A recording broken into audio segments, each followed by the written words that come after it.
Welcome to the Produce Moms podcast, where we believe there is a produce mom in all of us. I'm Lori Taylor, founder and CEO of the Produce Moms. For 10 years, I sold fresh produce to over 300 grocery stores in the U.S. And today, my team and I are fully focused on inspiring people to eat more fruits and vegetables. This show is just one of the ways that we hope to inspire you and your family to eat more produce and live a better life. If you like what you're hearing on the podcast, join our community of almost 40,000 in all 50 states and over 30 countries by visiting theproducemoms.com/subscribe. And be sure to subscribe and leave us a review on iTunes. Thanks for being here. Enjoy today's show. Welcome back, everyone. This is a very exciting edition of the Produce Moms podcast. We have a guest today. He is known around the globe, Mr. Brittain Ladd. He's the founder and CEO of 6-Page Consulting. He certainly works globally.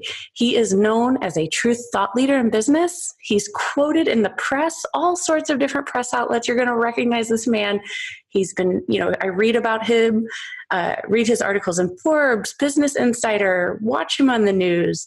He is a true industry leader, thought leader. He has served as a consultant for, many corporate giants, including Amazon, Kroger, Walmart, and Dell, all examples of businesses that have implemented strategies or made acquisitions that Brittain recommended. We are so excited to welcome Brittain today to the Produce Moms podcast. Well, thank you so much for having me on the show. It's a pleasure to be here.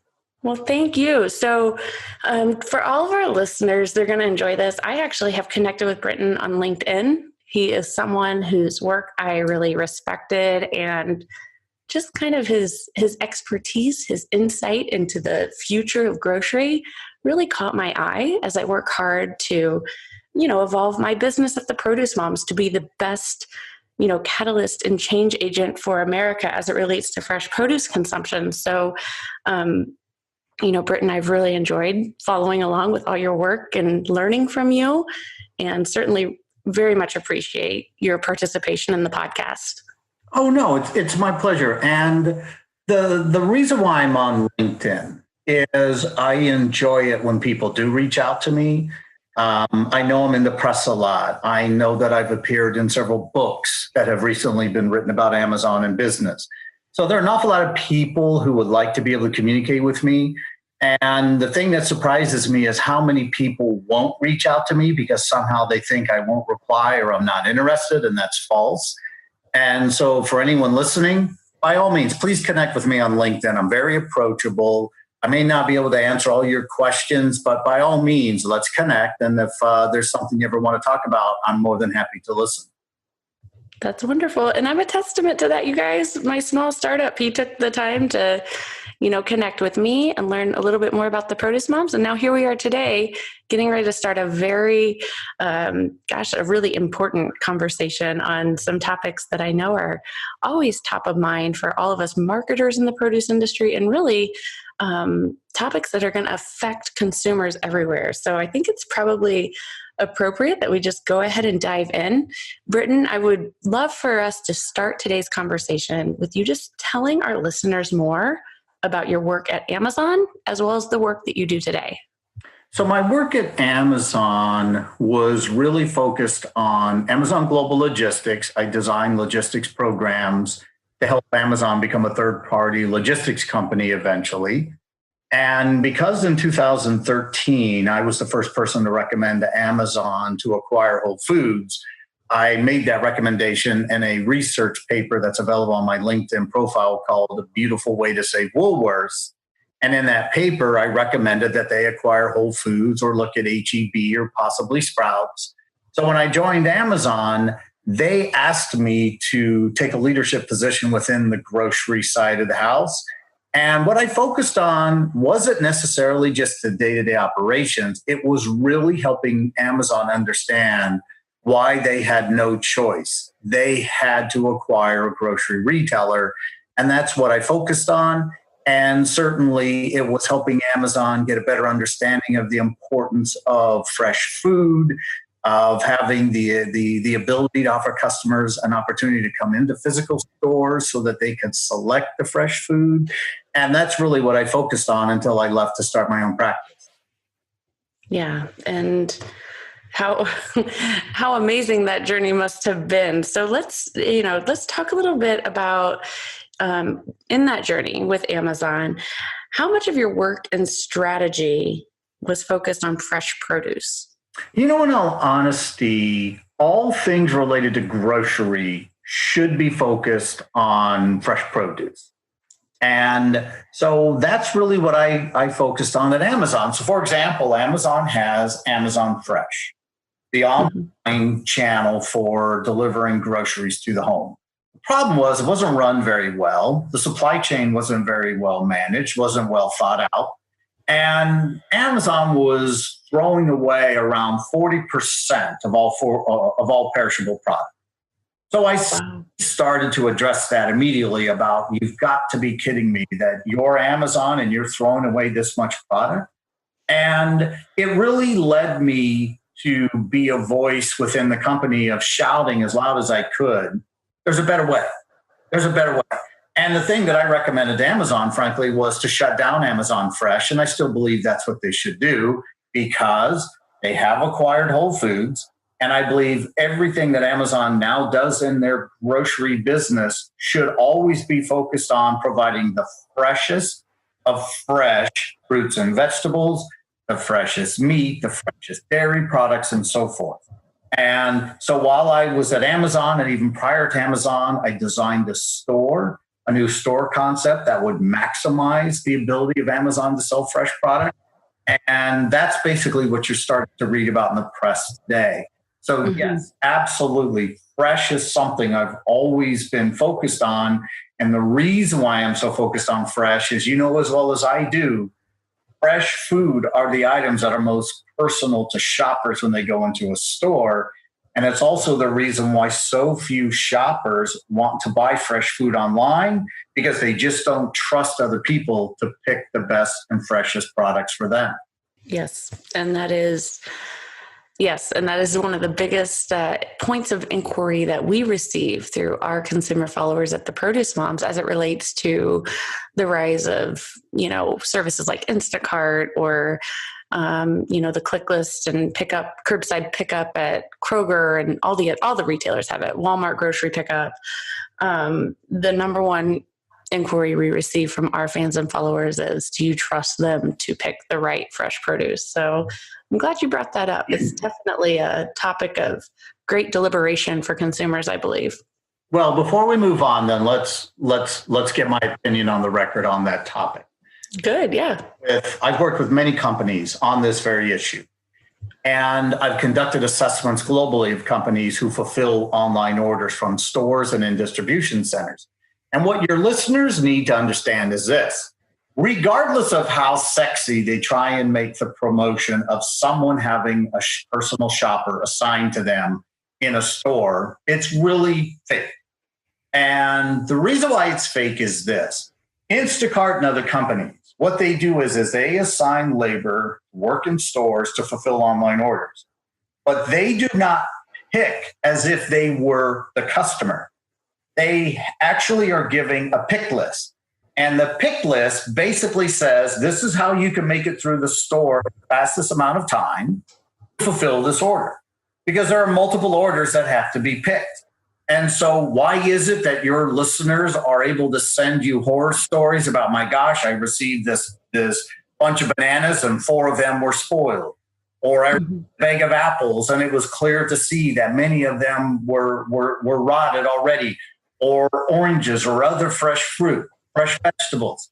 The reason for that is that pickers in the store have no choice. They have to pick for speed, not quality. And that's why I'm someone who speaks out all the time about, look, if you really want the best experience for fresh fruits and vegetables and meat, milk, eggs, dairy, and other products, you really have to take responsibility and do that on your own, because grocery retailers have no incentive at all to slow down the process to fulfill orders. They're more than willing to simply take the hit if a customer complains they got something that wasn't up to the quality they were looking for.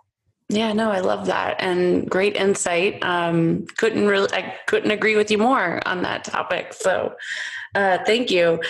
While we're talking about, hot topics amongst consumers and inquiries that we receive, tell me a little bit more about what you feel we're going to see in meal kits moving forward. Are they here to stay? Are they going to change as we know it? All these subscription services that are cluttering our Facebook feed, wanting to send us a free week of meals. How is that sustainable? Well, it's really not. And, it's interesting. Some of the more popular articles I've written about for Forbes have been on meal kits. And people who have tried meal kits love what I write. They love to read what I write, but people who own and operate meal kit companies do not. And the reason why they don't like me very much is I'm very honest in the fact that meal kits, frankly, are just a ridiculous business model. They just are. You know as well as I do, the people listening know as well as I do, that you have a meal kit company within several blocks of your home or several miles. And it's called the grocery store. And from there, you can get anything you want. And then when you take the service that you provide and help people with recipes and so forth, you make that experience much more tolerable, much more enjoyable. And so what's happening is that consumers are already getting tired of meal kits because, number one, there's a tremendous amount of waste. Number two, trying to prepare the meals are nowhere near as enjoyable as the commercials or the publications try and make it appear to be. And what customers are really looking for instead is they want ready-to-eat meals or they want prepared meals. So a ready-to-eat meal is nothing more than you put it in a microwave and you heat it up. But it's not a TV dinner. It's a real high-quality meal. Meals are meals that have already been prepared, and all you have to do is put them in the oven and bake them. So what we're going to see in the future is grocery stores, and I've been really at the forefront of this. I've been making an argument to grocery stores. They need to prepare meals for their customers, and they even need to allow customers to log on to their website, select a recipe, and then the grocery store will prepare that recipe, cook that meal, and deliver it to their customer, and also give that customer the ability to say, I'd also like to order groceries. You're coming out to the house to deliver a meal, deliver these groceries as well. Or I'm coming into the store to shop. Please have these meals ready for me so I can take them home. So it's not that we're going to see people shy away from wanting to experience ready-to-eat meals or prepared meals. But what people are not going to continue to do is subscribe to a meal kit company that on a subscription model is basically forcing you to take product that you had to select a week in advance. That model is dying. Matter of fact, I wrote an article in Forbes saying that model was DOA already. And an awful lot of people who work at meal kit companies who behind the scenes reached out to me and said, you know what? I've already lost 20% of my business this year where I thought I was actually going to be increasing my customers this year. And when you look at someone like Blue Apron, who really started the trend, one only needs to look at them and see how terrible of a shape they're in. People want something more. It's ready-to-eat meals. It's prepared meals. And then the next big thing in meals is going to be what's called baking on the way, where customers online are going to be able to select meals to have them prepared, but they're not baked and you go pick them up. Instead, they're actually in vans with ovens and the product is baked as it's on the way to your home. That really is the next big thing in food. Wow. I would use it. I know that I would use it. No, I'm smiling ear to ear with your insights, your predictions, and truthfully, just your knowledge on what this industry is all about, the food and beverage industry, and the direction that retail is headed. This is a fascinating conversation. We're just getting started. So let's talk about Amazon. Obviously, a huge disruptor to most industries, as you know very well. Grocery is no exception to that. Every major grocer is embracing e-commerce and other digital strategies to compete. So please, Brittain, share your thoughts on the convergence of tech and grocery industries. Do you believe that Amazon is the primary catalyst to this convergence? Oh, it is. There's no doubt about that. And what I'll also state, though, is many grocery retailers absolutely have embraced e-commerce. But the thing that I would stress is it was really a big mistake for them to do so. What dirty little secret is of grocery retailing and e-commerce is this. There are many grocery retailers out there who have signed agreements with Instacart and Shipt, or on their own have created an e-commerce capability to do nothing more than serve maybe only 1%, 2% of their entire customer base. I have clients of mine that I work with who on a daily basis may only fulfill 5 online grocery orders. That's it. And they're paying a third party to pick the orders, fulfill the orders, deliver the orders. And the cost of that is exceptionally high compared to any revenue they're generating. So what happened is when Amazon acquired Whole Foods, a lot of grocery retailers panicked and they foolishly jumped into the e-commerce game. So now what I'm finding and what I'm seeing with clients who've reached out to me is they're looking for a smarter way to really meet the needs of their grocery clients, their grocery customers, I should say. So right. What's going to happen is Amazon is expanding into grocery. There's no doubt of that. But I'm really looking for grocery retailers out there to start operating a little more intelligently.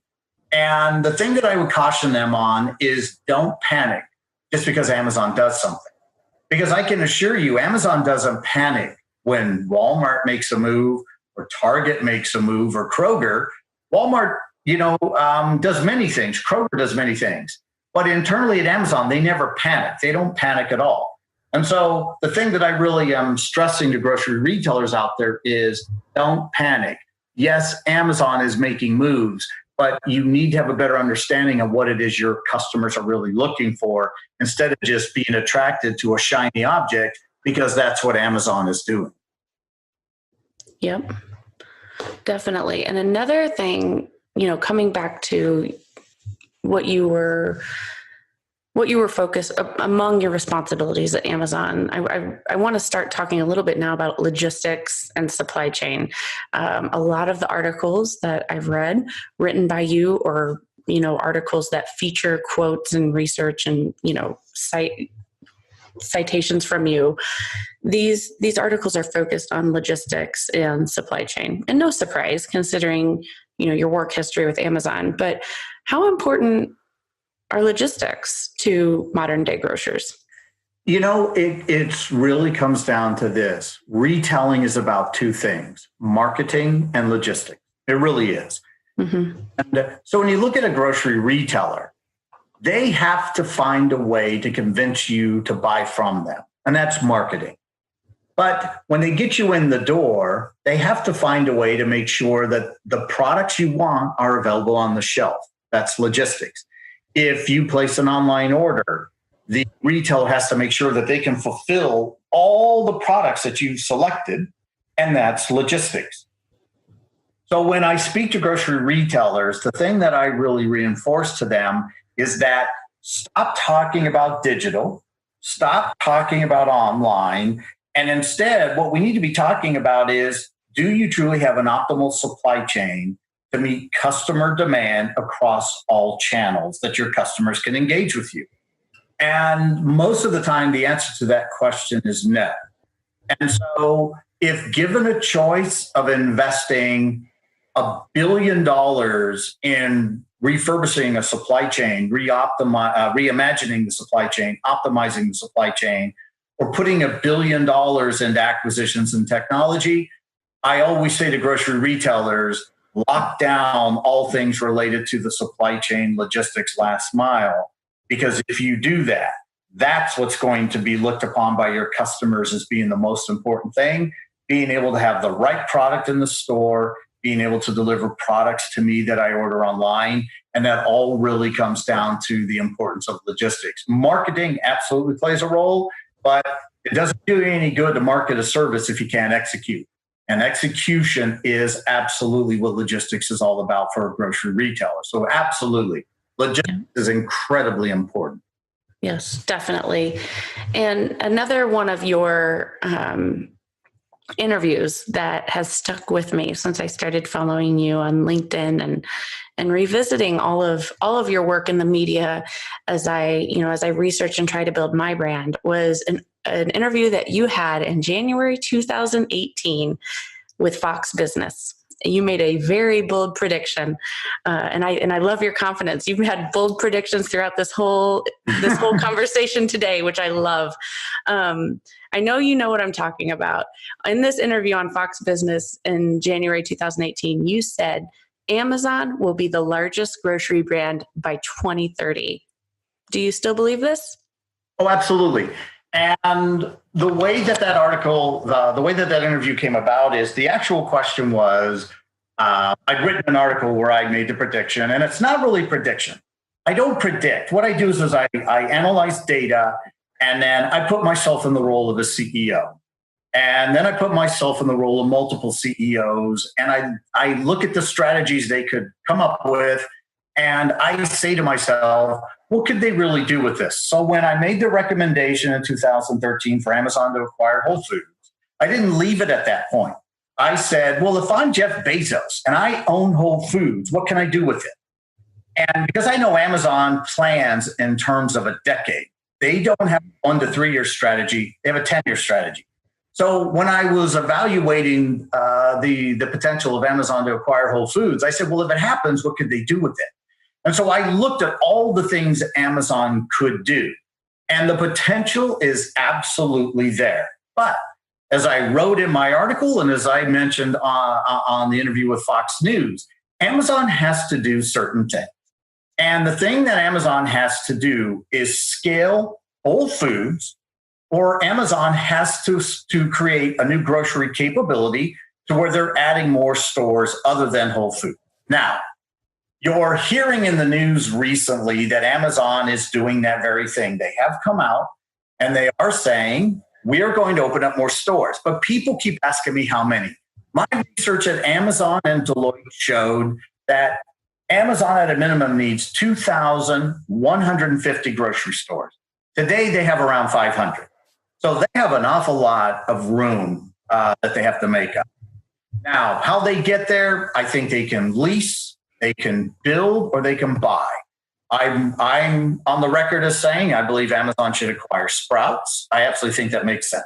I think Amazon should look at acquiring the majority of the non-union regional grocery retailers out there and rebranding them to Amazon Fresh or something else. But I'm someone who also is willing to criticize Amazon. I think Amazon is making a big mistake by wanting to create a new supermarket concept strictly so they can sell branded CPG products in the stores, Coca-Cola, Pepsi, Cheetos, and so forth.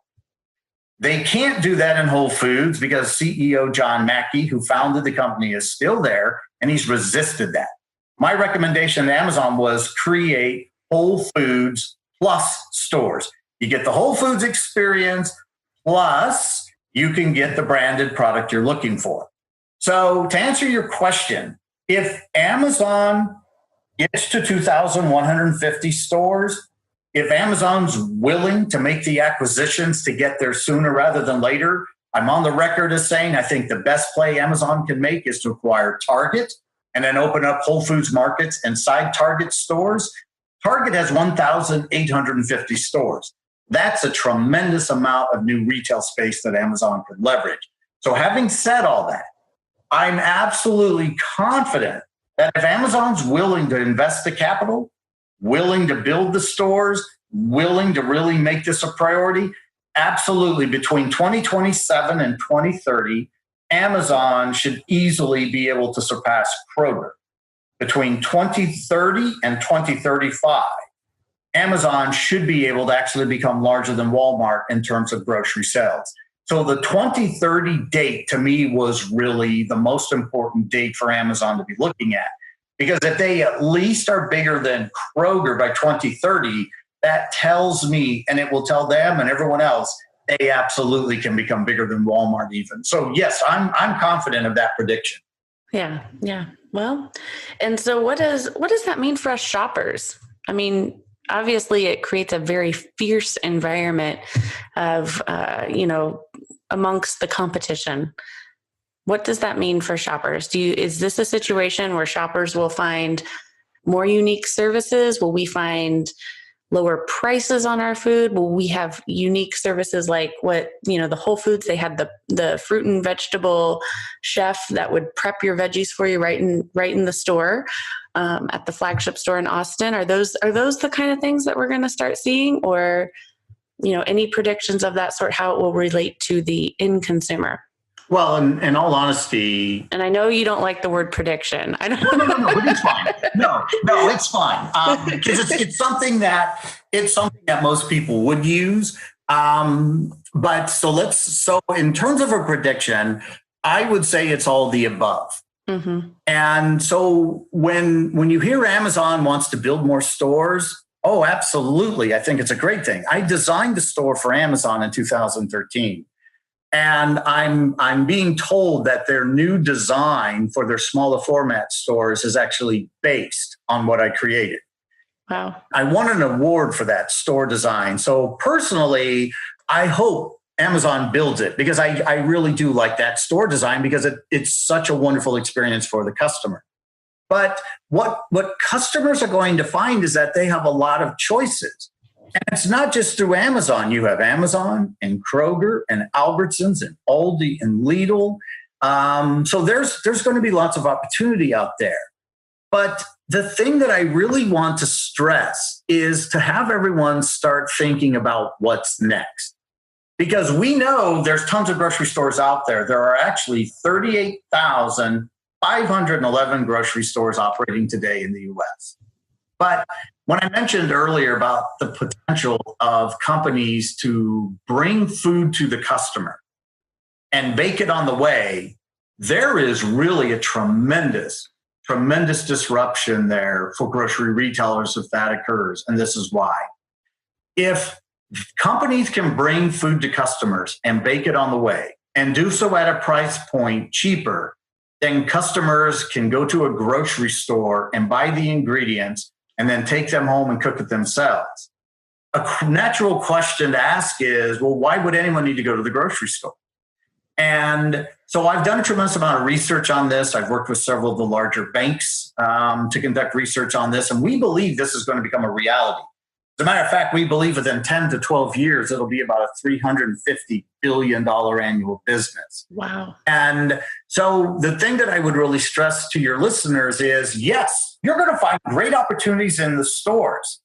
But what you have to be prepared for is the fact there's going to be a massive shift.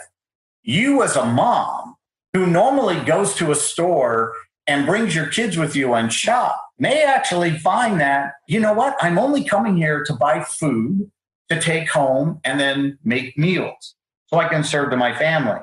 But if a company can say, why are you doing that? I can bring you all the meals you want. You choose it. I cook it. I deliver it. And it's cheaper than if you go to a grocery store. Then what happens is parents would say, moms would say, well, I'm really not concerned about going to the store for fresh produce anymore, but it's the toilet paper, the paper towels, the paper plates, and that stuff. That's what I need. But those are items that can easily be delivered to the home. So the thing that I would really stress is that I really think your listeners need to be prepared for these massive disruptions, these massive shifts in consumer behavior that's going to be driven by new entrants. And it's something where, I love grocery stores. I'm a big fan of grocery, but I work with companies that actually have built these vans and they have the ovens in them. And I've seen the test. I've seen it in the US and I've seen it in Europe. And that's the thing that I think your customers, your listeners need to be most aware of. There are some really cool things coming their way. And they're going to have more than enough choices. And I think they're just going to be blown away by the experiences they're going to have in grocery and food over the next 10 years. Yeah. Wow. And it's almost as if these out of reach luxuries to your everyday households are soon going, the concept of a private chef could be as easy as, placing an order on your smartphone with your local grocery store. So Wow, just blown away with your insights here.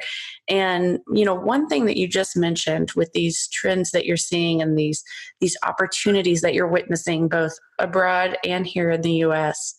I know from our pre-show conversations that you're currently working globally with one of the largest grocery retailers in the world, correct? That's based in Russia.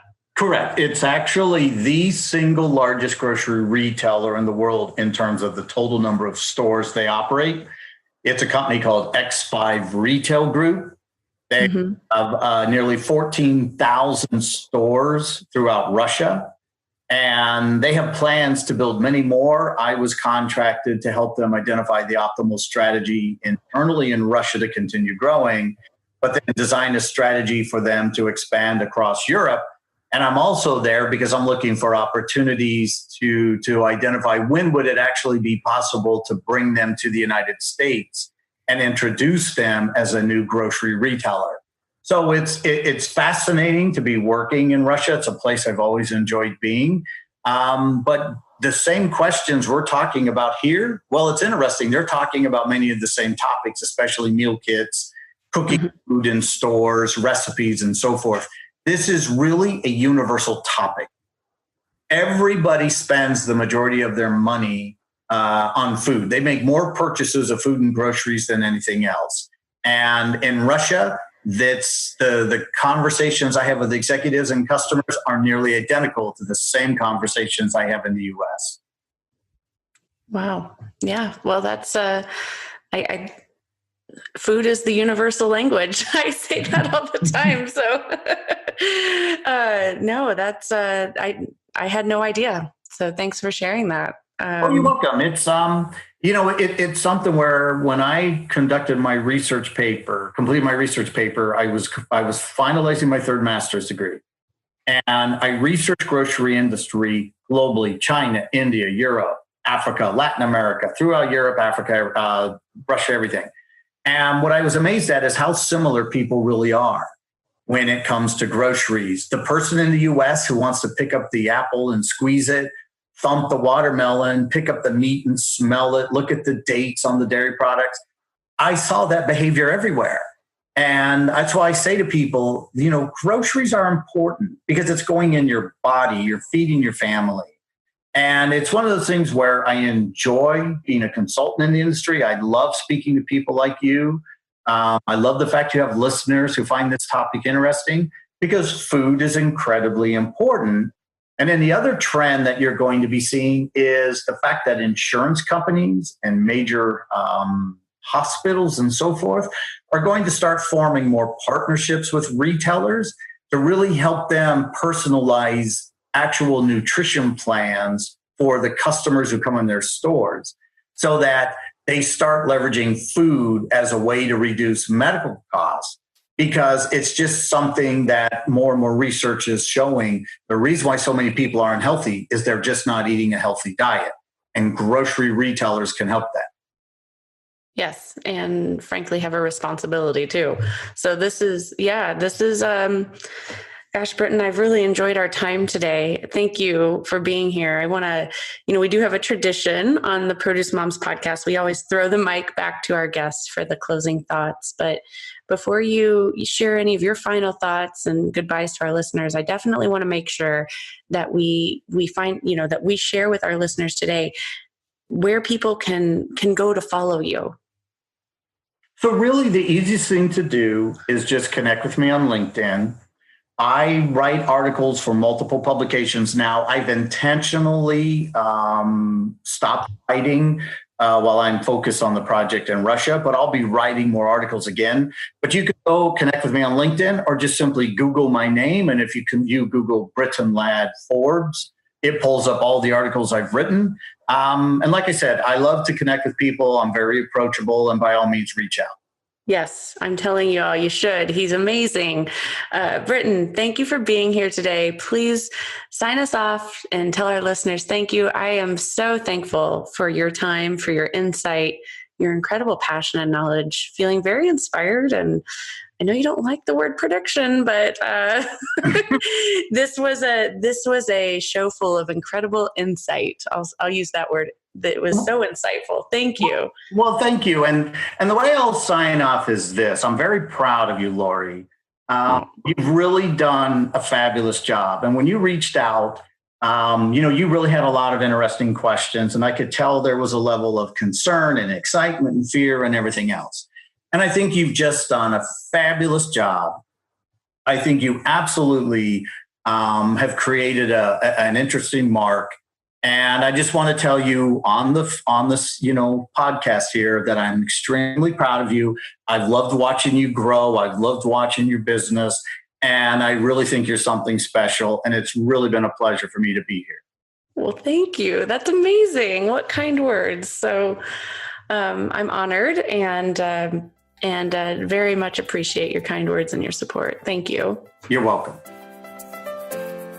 Thanks for joining us on this episode of the Produce Moms podcast. If you or someone you know would like to be a featured guest, just send an email to lori@theproducemoms.com. We know there is a produce mom in you because there's a produce mom in all of us. Join our community on Facebook and all social platforms. Help us change the way America eats. Thanks again for listening, and we'll see you next time.